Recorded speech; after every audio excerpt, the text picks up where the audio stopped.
Maharashtra foundation Pune विविध क्षेत्रातील राज्यस्तरीय महाराष्ट्र योद्धा पुरस्कार 2025 आदर्श वितरण सोहळा। यंदाचा पत्रकार दर्पण रत्न पुरस्कार धनगर शक्तीचे उपसंपादक तसेच क्राईम डायरी न्यूज चॅनलचे उपसंपादक व महाराष्ट्र पोलीस टाइम्सचे प्रतिनिधी माननीय श्री आप्पासाहेब मोहन तांबे, फलटण तालुका फलटण जिल्हा सातारा यांना राज्यस्तरीय पत्रकार दर्पण रत्न पुरस्कार देण्यात आला।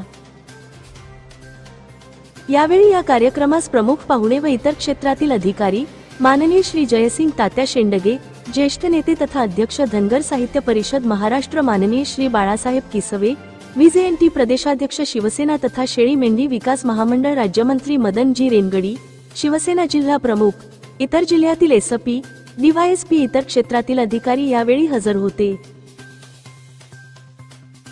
आदरणीय डॉक्टर साहेबांच्या हस्ते या ठिकाणी हा सन्मान होत आहे। टाळ्यांच्या गजरामध्ये या ठिकाणी मान्यवरांचा सन्मान या ठिकाणी करायचा आहे। ज्यांना पुरस्कार मिळालेले त्यांनी देखील या ठिकाणी टाळ्या वाजवल्या तर चालतील।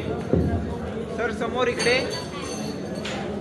आहे, परंतु जर आपण पूर्वीचा महाराष्ट्र पाहिला तर तळतळत्या भूमीचा तो महाराष्ट्र, सळसळत्या मातीचा तो महाराष्ट्र, कित्येक वर्ष बेपनाह सत्ता गाजवणाऱ्या त्याच औरंगजेबाला याच महाराष्ट्राच्या मातीमध्ये धूळ चारणाऱ्या छत्रपती शिवाजी महाराजांचा हा महाराष्ट्र।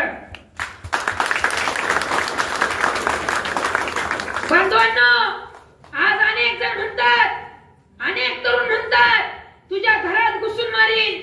अरे घरात घुसून मारणे कशाला म्हणतात माहित आहे का?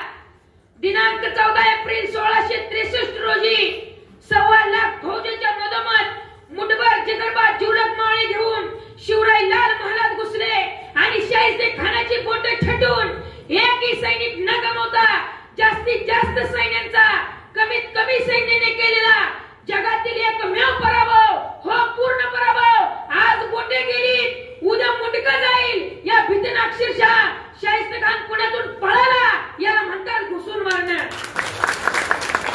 अनेक जण म्हणतात की 16 वर्ष हे धोक्यात असतं, परंतु ते त्यांना मी सांगू इच्छितो 16 वर्षे धोक्याचं नसतं तर ते मोक्याचं असतं। कारण का की वयाच्या 16व्या वर्षी रायरेश्वराच्या मंदिरामध्ये जाऊन छत्रपती शिवाजी महाराजांनी हाताची करंगळी कापून महादेवाच्या पिंडावर रक्ताचा अभिषेक घालून स्वराज्य स्थापनेची शपथ घेतली आणि वयाच्या 16व्या वर्षी संत ज्ञानेश्वरांनी ज्ञानेश्वरी लिहिली आणि त्यांच्याच या पावन नगरीमध्ये माझा सन्मान होणार आहे याचा मला अतिशय आनंद आहे।